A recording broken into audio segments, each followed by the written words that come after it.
de valeur. Notre femme d'exception ce matin, avec ce parcours inspirant, est Rose-Hélène Gély. Rose-Hélène, bonjour et bienvenue. Bonjour, Nadia, merci. Comment te sens-tu ce matin? Oui, très bien, par la grâce de Dieu, bien réveillée. Voilà. Et tu es prête à partager donc avec nous certainement des expériences donc édifiantes. Tout à fait. Je ne vais pas faillir, j'ai envie de dire, à ce que nous faisons d'habitude. Quel souvenir as-tu de toi, petite fille, ou bien quand les gens donc t'évoquent, que disent-ils que tu étais, Rose-Hélène? Alors, les souvenirs que j'ai en tant que petite fille, je me souviens de mon grand-père. J'aimais me mettre debout. Quand il était assis sur une chaise, je me mettais debout sur ses deux pieds et il me balançait. D'accord. À une condition, que ses pieds soient propres. Parce que s'ils n'étaient pas propres, je lui intimais l'ordre d'aller les laver pour que je puisse me balancer sur ses pieds. Donc, à cet âge, tu avais déjà des exigences, je vois. Tout à fait. Voilà. Et quand je suis rentrée à l'école de la maternelle, jusqu'à maintenant, je m'en souviens comme si c'était hier, j'avais 4 ans, et j'ai vu tout plein d'enfants qui pleuraient. Et je dis à ma maman, mais je comprends pas, mais pourquoi ils pleurent? Mais c'est génial d'aller à l'école. Moi, avec mon sac sur mon dos, j'étais toute fière et je comprenais pas pourquoi les enfants pleuraient. J'ai encore cette image, et l'image de la maîtresse, avec sa voix extraordinaire. Elle s'appelait Madame Mathurin, et j'ai cette image-là depuis 4 ans, qui est restée gravée dans mon esprit. D'accord. Rose-Hélène, parle-moi un peu de ce foyer. Tu m'as parlé du grand-père, mais de la fratrie, de la maman, du papa. Parle-moi un peu du foyer et des valeurs qui ont été donc développées donc dans ce foyer.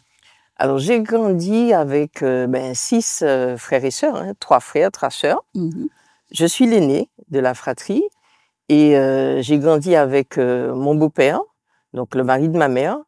Et ma mère a surtout fait en sorte que certaines valeurs nous soient inculquées. 2 valeurs principales. C'est le travail. Le travail et surtout le travail bien fait. Il n'y a pas de fainéant chez ma maman, c'est pas possible. D'accord. Le travail bien fait et puis l'entraide. L'entraide entre nous, entre frères et sœurs, dans la famille, quelqu'un a besoin d'un soutien, au taquet. On est là et ensemble. Donc, on a grandi dans cette atmosphère. À l'époque, nous n'avons pas encore fait alliance avec Dieu, mais nous avions quand même une façon de vivre. C'était agréable, vraiment. Et je me souviens encore les journées où ma mère, elle est agricultrice, donc quand elle partait tôt le matin travailler, et moi, j'avais 12 ans à peu près, je restais à la maison et avec tous les frères et sœurs. Et le plus souvent, je les mettais dehors pour aller jouer, pour que moi, je fasse tout le ménage, pour que lorsque maman rentre, la maison soit nickel. Donc, en fait, elle nous a inculqué ces valeurs-là, travail, d'abord, entraide. Et c'est avec plaisir que j'ai essayé de l'inculquer par la suite à mes enfants. D'accord. Mais Rose-Hélène, dis-moi, le fait d'être l'aînée, est-ce que dès ce moment, tu avais déjà un sens de responsabilité plus aigu? Et comment ça t'a accompagné après? Alors, je ne sais pas à quel moment c'est arrivé, mais j'ai eu conscience d'être l'aîné et dans ce cadre-là, je me devais de prendre soin de ceux qui sont plus petits que moi, prendre soin de toute la famille, être disponible, disposé à aider. En fait, j'étais au service des autres, de tous mes frères et sœurs. Et jusqu'à aujourd'hui, je pense qu'ils peuvent le confirmer, cela n'a pas changé. C'est-à-dire que Rose-Hélène n'est pas la personne qui va appeler tous les jours, comment vas-tu, ça va, pour discuter. Non, mais par contre, quand on a besoin de moi, au taquet, c'est avec plaisir que je réponds présente. Et depuis enfant, c'est resté, je suis la grande sœur. Donc, je me dois d'être à la fois un modèle et quelqu'un sur qui on peut compter. D'accord. Rose-Hélène, comment, petite fille, tu envisageais ton avenir? Ta maman était agricultrice. Est-ce que tu as aimé ce métier par certainement des avantages que ce métier, donc, tu voyais dans le cadre donc, du métier de ta maman? Est-ce que tu en as rêvé ou bien est-ce que tu rêvais d'évasion? Est-ce que tu rêvais d'autre chose? J'ai appris à aimer l'agriculture. Et jusqu'à maintenant, je suis toujours agriculteur, même si c'est mon deuxième métier. Mais j'ai appris à l'aimer parce que c'est pas compliqué. Avec ma mère, comme j'ai dit tout à l'heure, nous inculquer la valeur travail. Il n'était pas question qu'elle nous donne de l'argent de poche. D'accord. Donc, elle donnait un outil et des graines. Et puis, la terre, elle est là. D'accord. Et puis, on fait l'argent de poche. Exactement. Donc, j'ai appris à aimer le travail parce que le travail me donnait une certaine récompense et une certaine fierté. Et lorsque maman vendait au marché la production que j'avais faite, ben, elle me donnait tout l'argent. Quel bonheur, je sautais de joie. Donc, j'ai appris à aimer le jardinage, j'ai appris à aimer la nature, en fait, mais pas forcément pour en faire mon métier principal. D'accord. Et j'ai toujours dit à mes frères et sœurs, bon, on n'est pas né dans une famille aisée, par contre, ça, on n'a pas le choix, hein, on n'a pas choisi, mais on a le devoir de donner le meilleur de nous-mêmes et de faire bien au-delà. Alors, c'est vrai qu'on apprend dans les études que 80-90% des enfants agriculteurs font de cela leur métier, mais ça n'a pas été le cas. Je crois que dans toute notre famille, nous sommes une exception, de la mesure où, justement, par l'éducation que nous avons reçue, qui est toujours d'aller au-delà, de relever des challenges, de donner le meilleur de soi-même, même si nous faisons l'agriculture à côté, toujours par plaisir et loisir. Mais vous l'avez gardé. Oui, nous avons gardé cette partie-là, mais nous avons chacun un autre métier. Voilà. Et Rose-Hélène, dans un métier où on est soumis aux aléas climatiques, est-ce que tu te rappelles avoir vu ta maman découragée? Des fois, on peut perdre toute une récolte. Donc, comme tu dis, tu as été certainement pétrie dans le fait de relever des défis, de repartir à zéro. Comment ça a pu te marquer? Mais avec ce métier d'agriculteur, vous n'avez pas le choix. Vous n'êtes pas maître des intempéries. Donc, à partir du moment où il y a un problème, bon, on reste pas s'apitoyer sur le problème. On cherche une solution et on recommence. Et puis on recommence. Et autant de fois qu'il faut recommencer, on va recommencer jusqu'à ce que l'objectif soit atteint. Et je crois que justement, l'agriculture ou le jardinage, en fait, donne ces qualités, nous fait développer ces qualités. Justement, d'aller jusqu'au bout, d'atteindre des objectifs, de relever des défis. C'est pas facile, hein. Quand il pleut trop, ça fonctionne pas. Quand il y a trop de soleil, non plus. Mais non, on recommence. Voilà. Et j'imagine aussi que cela t'a donné un autre regard sur la nature. J'apprends à apprécier la nature. Un respect de la nature. Oui. Et puis, je vous avoue, j'aime la nature, surtout pour ce qu'elle me donne aussi. Et je me souviens, j'avais entre 14 et 16 ans, on allait dans les bois, on faisait tout un parcours, mon frère et moi, ainsi que ma mère, et on cueillait des mangos. Je peux vous dire que sur tout le parcours, je connais chaque manguier, le goût de chaque manguier jusqu'à aujourd'hui, parce que on apprend à apprécier cette nature que Dieu nous donne. Voilà. Et tu m'as dit donc que vous n'êtes pas né dans une famille adventiste, on en parle. À partir de quel moment, dans ton cheminement, tu rencontres ton Sauveur? Alors, le premier contact que j'ai eu avec la parole de Dieu, que j'ai eu avec l'Évangile, ou en tout cas particulièrement la communauté adventiste, c'était à une école biblique de vacances. Je devais avoir 9 ans. C'était à Pointe-Lamar au Prêcheur. Ma mère avait loué un terrain à Pointe-Lamar. Donc, on arrivait à Pointe-Lamar et après, on montait à pied tout en haut dans la montagne. Et il y avait des sœurs du Prêcheur qui étaient venues faire une école biblique de vacances à la Pointe-Lamar. C'était Sarah, Rebecca, Marie, des sœurs du Prêcheur qui jusqu'à maintenant, ont mis une parce qu'elle est décédée, sont encore en activité. Et ça a été ce premier contact que j'ai eu avec la parole de Dieu. Et je me suis dit à ce moment-là, Jésus sera toujours dans ma vie. D'accord. Et je n'avais que 9 ans. Et si tu avais un message ce matin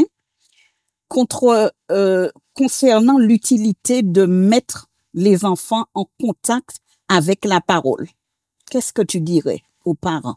Je dirais aux parents que chaque enfant fait son expérience. Et il fait son expérience avec Dieu au moment où il va sentir quand Dieu va l'appeler. Il ne faut pas hésiter de mettre l'enfant en contact avec Dieu. Nos enfants sont bien en contact avec d'autres choses qui sont mauvaises.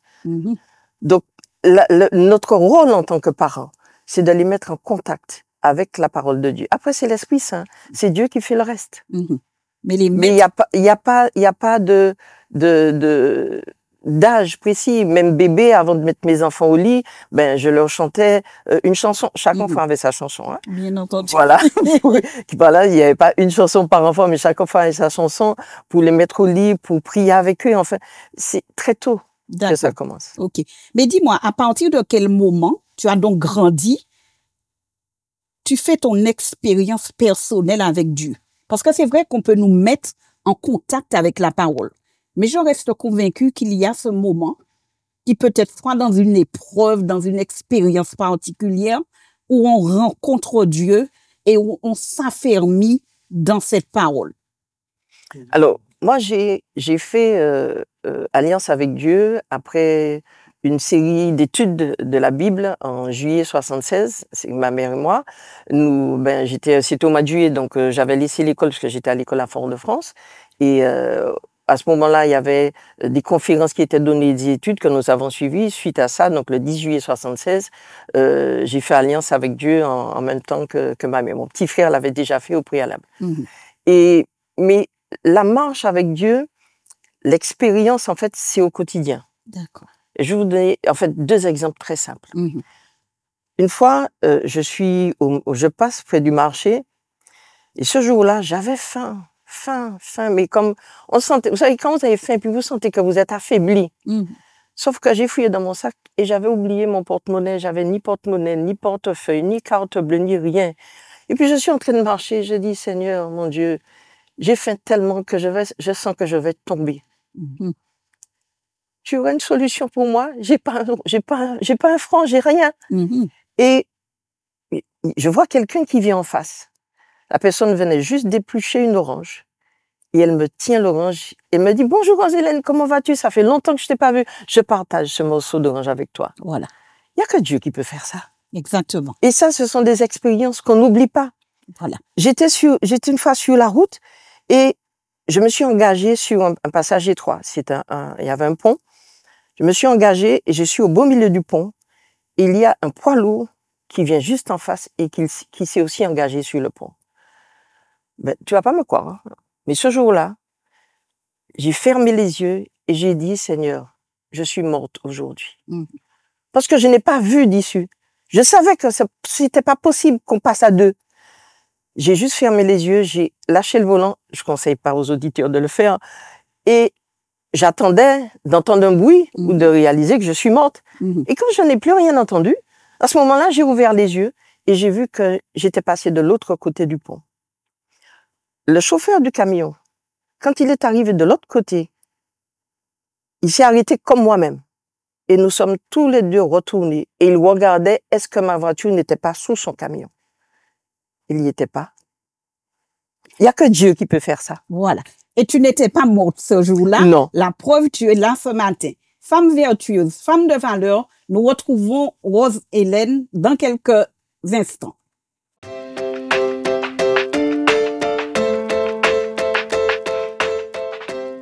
Femme vertueuse, femme de valeur. Mon invitée ce matin est Rose-Hélène. Rose-Hélène, tu nous parlais donc de ce jour où tu t'es vue mourir et tu es encore assise à côté de moi aujourd'hui. Est-ce que tu aurais ce matin d'autres expériences? Je prie pour que tu ne rencontres pas des camions tous les jours sur un pont, mais est-ce que tu aurais une autre expérience ou des expériences qui peuvent encourager et montrer qu'on ne tient pas la main de Dieu en vain? Tout à fait. Alors, en fait, la marche avec Dieu, ce sont des expériences au quotidien. D'accord? C'est pas juste quand on a besoin qu'on demande à Dieu, mais c'est vraiment un cheminement quotidien avec Dieu. Alors, une expérience qui pour moi a été assez difficile et bon, pas sans solution, puisque Dieu qui nous dirige a toujours des solutions.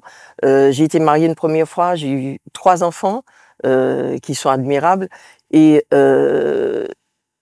j'ai dû divorcer. Et lors de cette séparation, mes enfants étaient plus en mode panique, alors que moi, non, je reste calme et sereine. Et je me dis que quel que soit ce qui arrive, Dieu pourvoira. Alors, il y a des périodes dans la vie où c'est vrai, c'est difficile.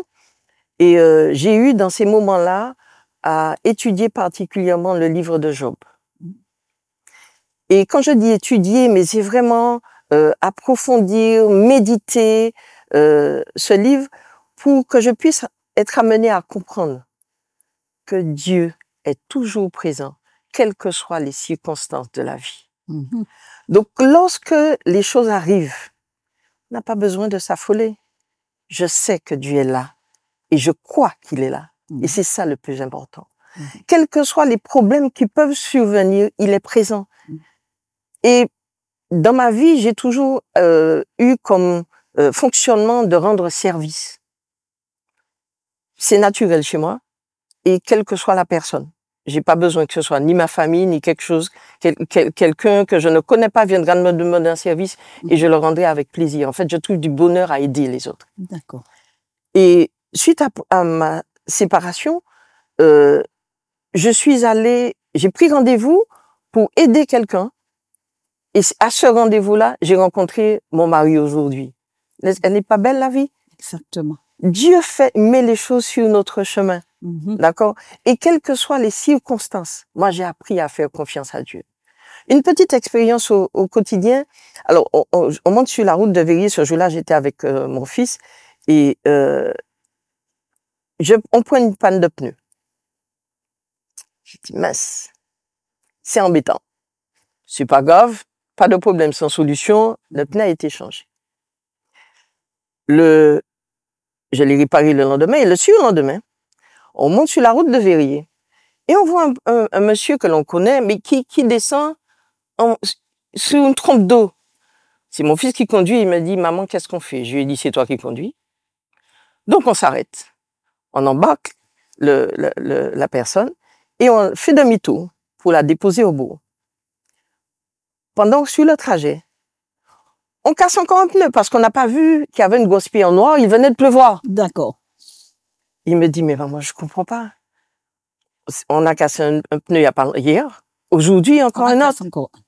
Je lui ai dit, mais on va pas s'inquiéter pour ça. Dieu pourvoira. Et pendant qu'on était en train de changer le pneu, il y a un voisin qui descend, il me dit, Roselène, qu'est-ce qui t'est arrivé? J'ai dit, écoute, ça fait 2 fois en 2 jours que j'abîme un pneu sur la route. Et là, il me donne toutes les adresses où il faut pour que je puisse être remboursé. Et c'est quelque chose, j'ai été remboursé des 2 pneus. Donc Dieu a pourvu. Même que quelque chose nous arrive, c'est quelque chose de simple. Mais notre Dieu est un Dieu qui est là au quotidien, dans les petites comme dans les grandes choses. Et c'est ce que j'ai appris à expérimenter tout au long de ma vie. Effectivement, Roselène, ce matin, tu parles à une convaincue. Mais aux jeunes donc qui sont confrontés, comme tu dis, à de telles épreuves, quel message on peut leur donner? Quel message on peut leur donner pour qu'ils soient convaincus que, bien ou mal, épreuve ou pas, notre Seigneur est présent? Ça s'apprend au fil du temps. Ce que je souhaite pour les jeunes, c'est il faut pas attendre l'âge adulte pour faire des expériences avec Dieu. C'est dès tout petit. On apprend à marcher avec Dieu. On apprend à lui faire confiance. Ben, c'est pas compliqué. On est à l'école, on a un devoir à faire. On demande à Dieu de nous éclairer pour nous permettre de mémoriser déjà le cours, pour être en mesure de bien faire le travail. Et Dieu est là, et il va répondre. Mais il suffit de lui demander déjà. D'accord.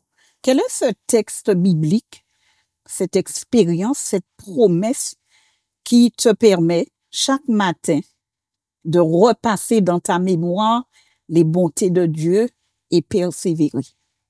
Alors, il y a un texte vraiment que j'affectionne particulièrement, c'est le texte de Josué 1, les versets 7, on peut lire ces versets 7, 8 et 9, où Dieu nous dit, fortifie-toi et prends courage. Fortifie-toi et prends courage. Ne te détourne ni à gauche ni à droite de tous les commandements de la loi de Moïse que je t'ai donnés. Et ce qu'il y a de mieux, ce qui vient derrière, alors tu réussiras dans tout ce que tu entreprendras. Et je t'avoue que c'est une expérience que j'ai faite au quotidien avec Dieu. Dieu ne ment pas. Et il accomplit ce qu'il dit dans sa parole. D'accord. Il y a plein de choses que j'ai essayées dans ma vie et Dieu a permis que le succès soit là. Et si tu me parlais ce matin de réussite et de succès, ce serait quoi pour toi? Quand il y a des bobos, il y a des petits malheurs, la réussite, cette promesse que tu viens de donner, la réussite et le succès serait quoi pour toi? Moi, la réussite, c'est d'abord l'épanouissement dans ce qu'on fait. Et ce, quel que soit ce qu'on fait. Par exemple, durant des années, et j'y suis toujours, j'ai travaillé avec le club des éclaireurs. Sur mon secteur, donc Bellefontaine, Saint-Pierre, prêcheur en classe de chef guide aussi. Et nous avons décidé, j'ai proposé un projet aux jeunes éclaireurs à ce moment-là, où ça date de quelques années, ça ne me rajeunit pas, c'était en 96 si ma mémoire est bonne, de faire un voyage à la Dominique. J'ai affaire à un public qui le plus souvent n'a jamais voyagé parce que les parents n'ont pas forcément les moyens. Oh, je dis, on va faire un voyage à la Dominique. Ça paraît une utopie, un rêve, mais un rêve qui, par la grâce de Dieu, peut devenir réalité. Et en fait, nous avons établi un plan et nous avons fait un projet d'agriculture. Je t'ai dit tout à l'heure que j'aimais le jardinage, donc nous avons fait la distinction agriculture. Nous avons planté des choses avec les enfants et on a vendu. On leur a appris à cuisiner aussi. Ils ont fait des gâteaux, on a vendu. Et tu ne m'en croiras peut-être pas, mais tout le financement a été fait avec ces activités que nous avons fait avec les enfants.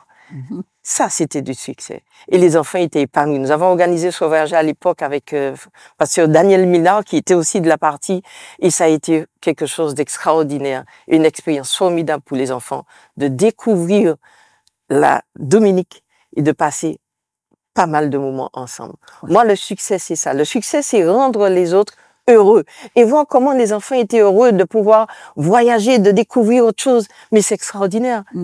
Et c'est ça le succès. C'est rendre, pour moi, c'est rendre les autres heureux. Voilà. Et comment, Roselène, tu utilises cette sensibilité que le Seigneur a donnée donc aux femmes pour peut-être faire les choses différemment ou autrement? Dieu a une mission pour chaque personne.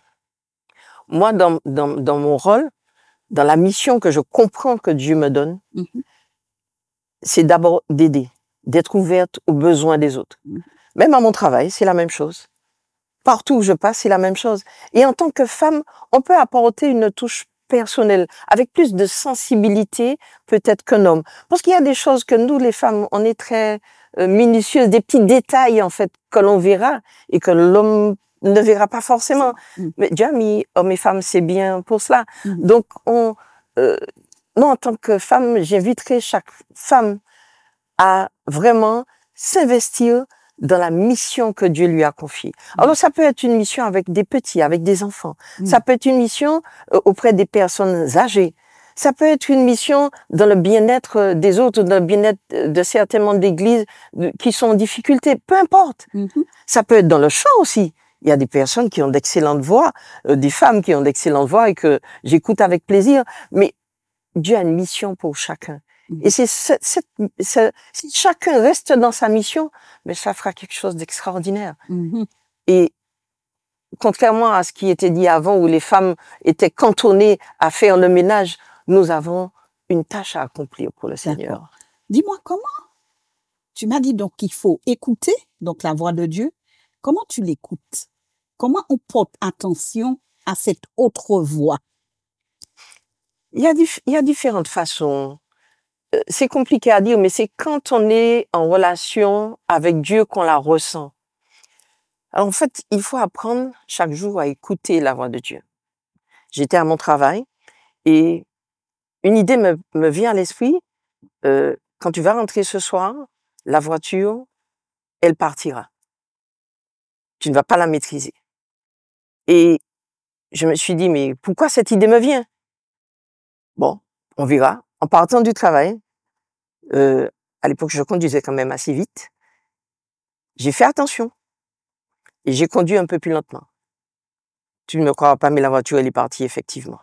Sauf que, comme j'avais été prévenu, je roulais plus doucement et j'ai pu maîtriser le véhicule.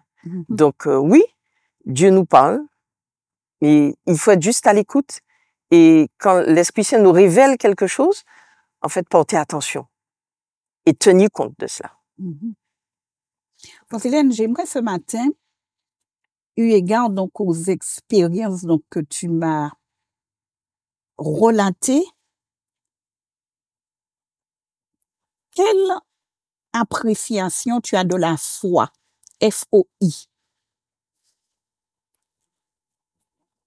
Il faut... Alors, l'appréciation que j'ai de la foi... Oui. Comment tu vis donc ta relation de foi? Je sais que Dieu m'aime.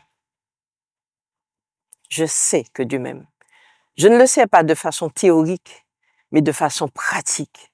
Je sais qu'il m'aime et que quel que soit ce qui m'arrive, il est là. Et quand je crois en quelque chose, j'y crois fermement. Et je sais que Dieu ne va pas me laisser tomber. Il a laissé tomber Job? Non. Il n'a pas laissé tomber Daniel non plus. Ben, il me laissera pas tomber non plus. Et il est à mes côtés. Donc, je n'ai pas peur, en fait. Et souvent, c'est le cas où on me dit qu'on me comprend pas lorsque, par exemple, un événement douloureux m'arrive. Je reste tel quel. Ben, parce que j'ai confiance dans le Dieu que je sers, simplement.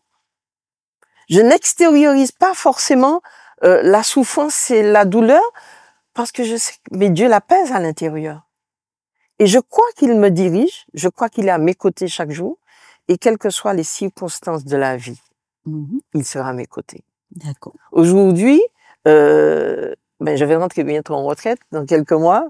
Mon mari est déjà à la retraite, mais je suis contente de vivre la vie que j'ai aujourd'hui avec différentes activités, puisque je suis toujours en activité et en même temps mon jardinage. Mais Dieu dirige les choses et il suffit simplement de lui faire confiance. Quand à un moment donné, c'est vrai que lors de ma séparation, on s'est dit mais comment on va faire? Mais Dieu pourvoira. Il n'a pas pourvu. Jusqu'à maintenant, il a pourvu et je n'ai manqué de rien. Ok. Et comment tu abordes la retraite, cette prochaine étape dans ta vie? Comment l'as-tu préparée? Donc, je sais que tu es occupée.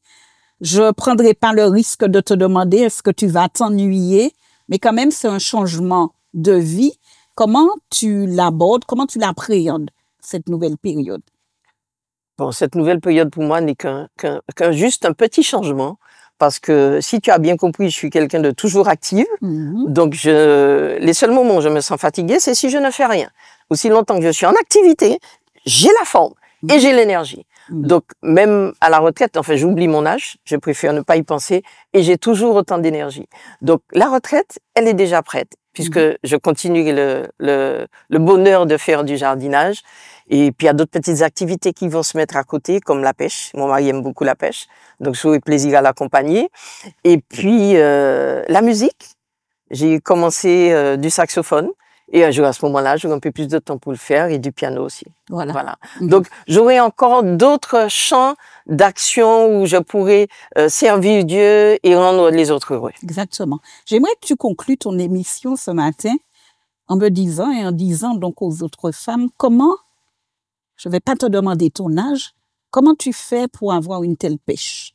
Comment tu fais pour être aussi pétillante?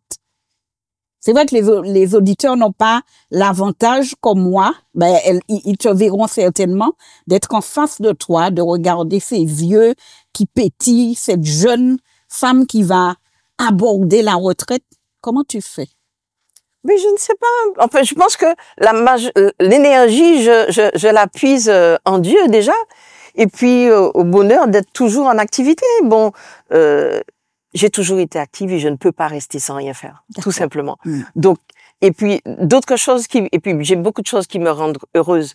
Ce qui me rend heureuse, c'est bon d'aider les autres, d'être au service, d'être compatissante, voilà quoi. Et ça donne de l'énergie. Je n'ai pas d'autre solution. Après mon âge, il y a pas de mystère. J'aurai bientôt 65 ans. C'est pas un problème. Mais c'est pas l'âge qui compte. Je suis toujours jeune dans la foi. Et je suis jeune au service du Seigneur. Et c'est ça le plus important. Voilà. Elle est jeune dans la foi. Elle est jeune au service du Seigneur. J'ai reçu avec beaucoup de joie ce matin Rose-Hélène Gély. Rose-Hélène, merci d'être venue. Et puis, bonne retraite. Et bonne toute chose, j'ai envie de te dire. Je te remercie.